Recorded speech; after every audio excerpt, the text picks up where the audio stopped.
Hi hello welcome to Bharat sports Telugu. Mahendra Singh Dhoni ఇప్పుడు 43 ఏళ్ల వయసులో ఉన్నప్పటికీ యువ ఆటగాళ్ల కంటే మెరుగ్గా ఆడుతున్నాడు.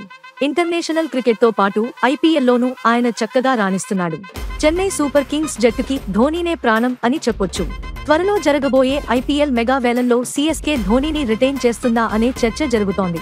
క్రిక్బజ్ ప్రకారం సీఎస్కే ధోనీని రిటెన్షన్ చేయాలని నిర్ణయించింది. రిటెన్షన్ రూల్స్ ఎలా ఉన్నా ధోనీకి టాప్ ప్రాధాన్యత ఇస్తున్నారు. ధోనీ లేని సీఎస్కే టీంను ఊహించలేమని అభిమానులు అంటున్నారు. మహీకి 43 ఏళ్లు, వచ్చే ఏడాదిలో 44 అవుతుంది. ధోనీ క్రికెట్ నుంచి రిటైర్ అయ్యే వరకు సీఎస్కే వదలబోదని చెబుతున్నారు.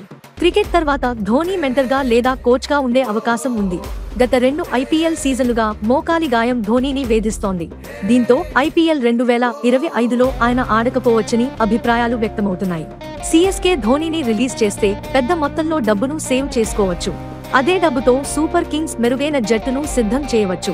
ధోనీ టీంలో ఉంటాడా లేదా అనే దానిపై త్వరలో స్పష్టత రానుంది. క్రికెట్ ని వదిలే వరకు ధోనీతోనే సీఎస్కే జట్టు ప్రయాణం కొనసాగుతుంది.